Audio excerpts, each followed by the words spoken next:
Right, you guys, make sure you like this video and subscribe to Mike's, okay? Make sure. If you don't subscribe to Mike, you're gonna have a fat forehead and a big hairline. Boom, I'm with the guy Max inside. Subscribe to him, make sure you do. Still best content coming out. You know how it is. Hello and welcome back to another video, people. Welcome back to the YouTube channel. Make sure you're smashing the likes and subscribing if you are new, people. Thank you for the support as of recently. It's been great. It's been great, as it always is. Yeah, today's video, obviously there's bare reports about Mohamed Kudus to Chelsea and stuff. It seems like it's going to be the saga of the summer when it comes to West Ham news.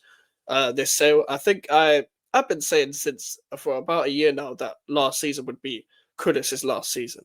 Obviously, I expected Kudus to have a much better season than he did. But I'm seeing a lot of Chelsea fans get giddy. I'm seeing a lot of people from their sources, like inside Chelsea sources, talk about Kudus to Chelsea. But I've only really pay attention to West Ham news when it's ex-West Ham employee. But I'm here to talk about the pros and cons of everything to do with the deal, essentially. If I miss anything out, I'm sorry. Just put it in the comments and I'll respond. But yeah, obviously, my opinion on Kudus, I do like the guy. I do like him as a player when he's at his best. But I just think the idea of Mohamed Kudus is actually better than the player himself. I think a lot of people that rate Mohamed Kudus are non-West Ham fans because they don't watch West Ham United.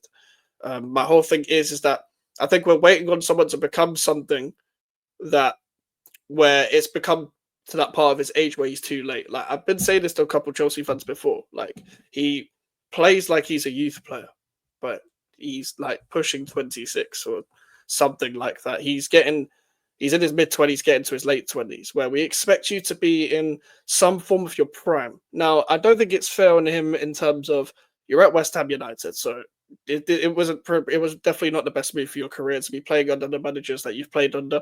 To be honest with you, if I'm being 100% honest, and not even just the managers, but the squads and the players you are actually around. None of these managers have found the right balance within the squad to get the best out of what they actually have. If we're being so blunt and so honest with it, so there is also that as well. He has been played in multiple positions. I allowed him under Lopetegui.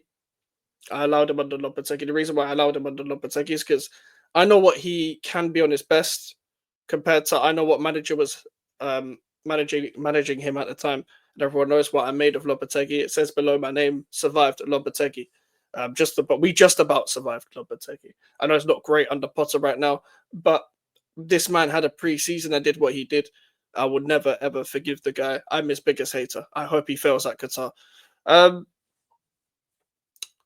So with Mohamed Kudus, just in general, let's say we recoup a bit of money now. Everyone's going to be asking, well, what price would you sell him for? Now, if you had asked me in the middle of the season, I pretty much said I would sell Kudus for no less than this release clause. And I think anything less than this release clause would be stupid. But I thought in my head that the release clause would last pretty much throughout the thing. But this release clause is actually quite stupid because this release clause was only active in the first 10 days of July. I'm pretty sure in the month coming up.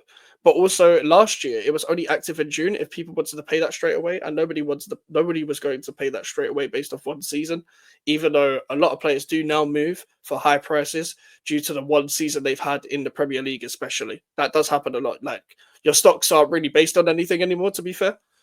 So there is also that as well. So now that we get his release clause out of it, because nobody's paid. I think the reason why nobody is going to bid for Kudus right now is unless it gets done before July, it's going to be carried on into late July, which means he might even play the pre-season with us.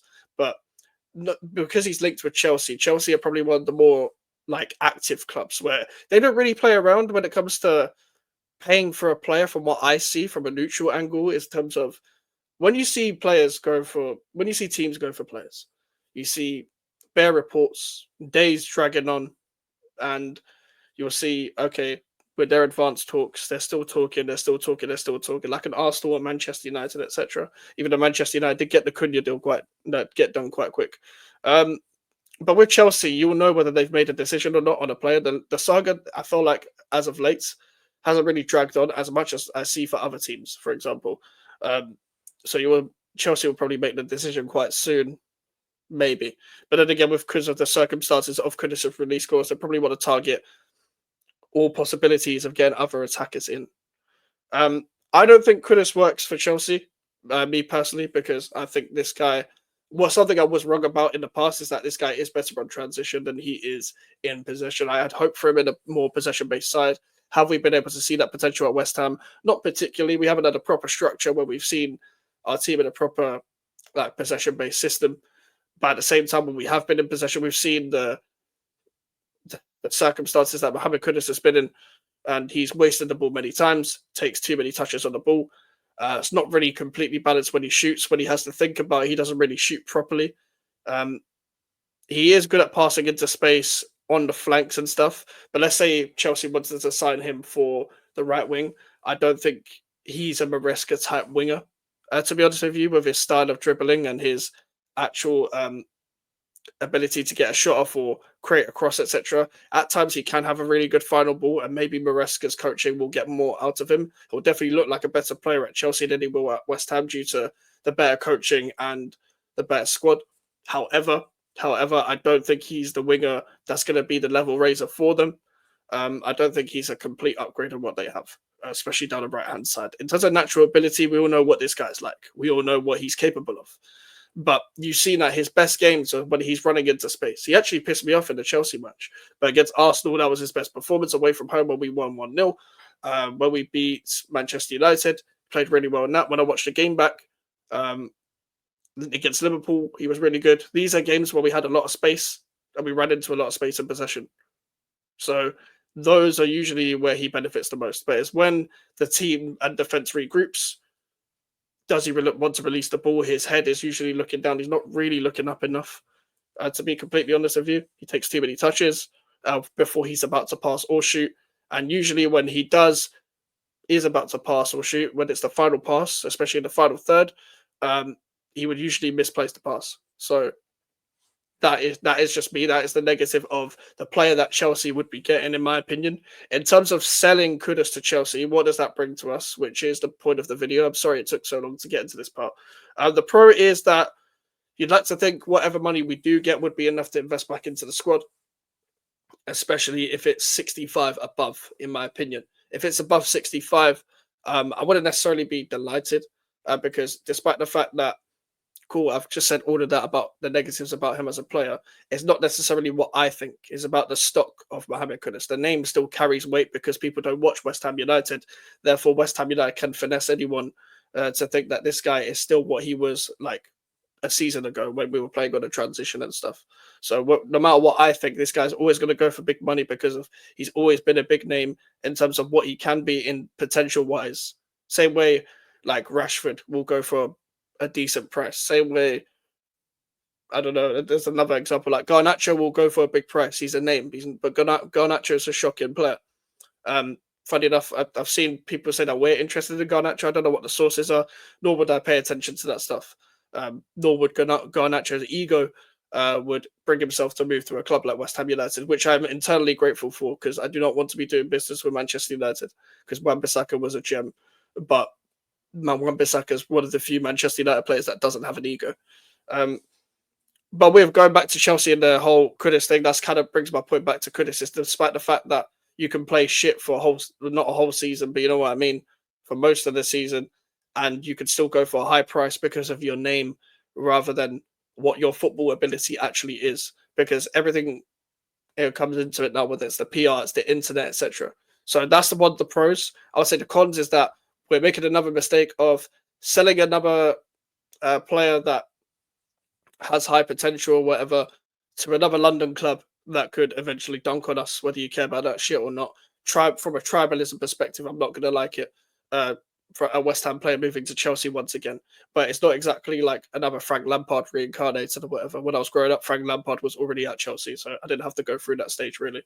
But it's like it's not going to be as bad as Declan Rice to Arsenal because I guess Arsenal were in league titles, were league title races and shit, but at the same time they haven't really got over the line, have they?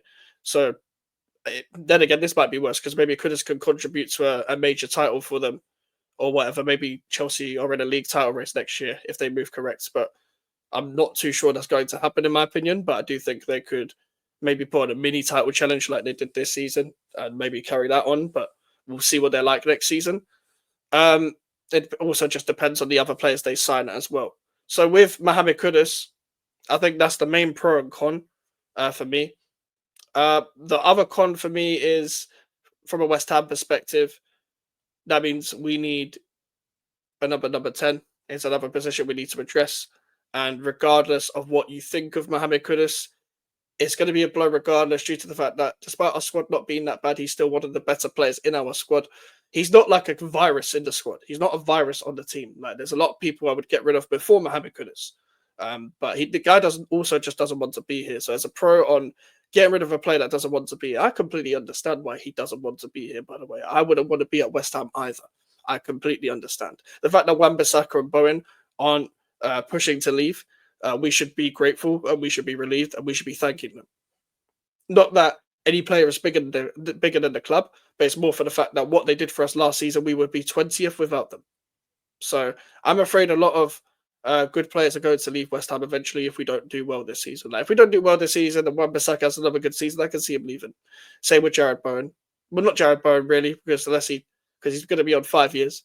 But Wan-Bissaka will leave. Tadibo will leave. We don't really have many other players that I rate to a higher extent. But I feel like we're going to waste the potential of some of the players, like we always do. Which is why I'm kind of numb to this situation. So those are the main pros and cons, I would say, for Kudus going to Chelsea. I would say, does it benefit us in a sense if we spend it well? But we literally spent the Declan Rice money on Mohamed Kudus, Mavropanos, James Ward-Prowse, and Edson Alvarez, who should all probably leave. Mainly the three without Kudus that I just mentioned, but Kudus I would still put on a list just to reinvest back into the squad. And I think we should start fresh instead of having the big names that we already do at the club. And cool, we have to just take the L like we always do at West Ham and just say we didn't get the best out of Paquetá, Kudus, and Bowen at the same time. So we've got to sell two of them to reinvest back into the squad if Paquetá's court case goes well or whatever. It looks like he'll probably stay at West Ham regardless, though, from the looks of things, which I don't particularly care, if I'm being 100% honest. So this is all my opinion. Leave your opinion in the comments below. You don't have to agree with me or whatever, but the rebuild has started like a snail, to be honest. Knowing West Ham, they're waiting until the next transfer window. And what I mean by next transfer window is in the summer, because it ends on Tuesday or whatever. And we haven't signed anyone.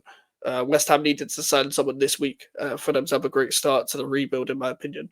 And, conclude some sales. I'm sure we'll be linked with players that we won't get in the summer. I'm sure we'll be in advanced talks with players that we won't buy, and etc. and things like that. But that, again, that's all just my opinion. Make sure to leave a like on the video. Make sure to subscribe to your new social medias. I'm in the description if you want to follow me and email for inquiries. I'll see you guys later. Take care and peace.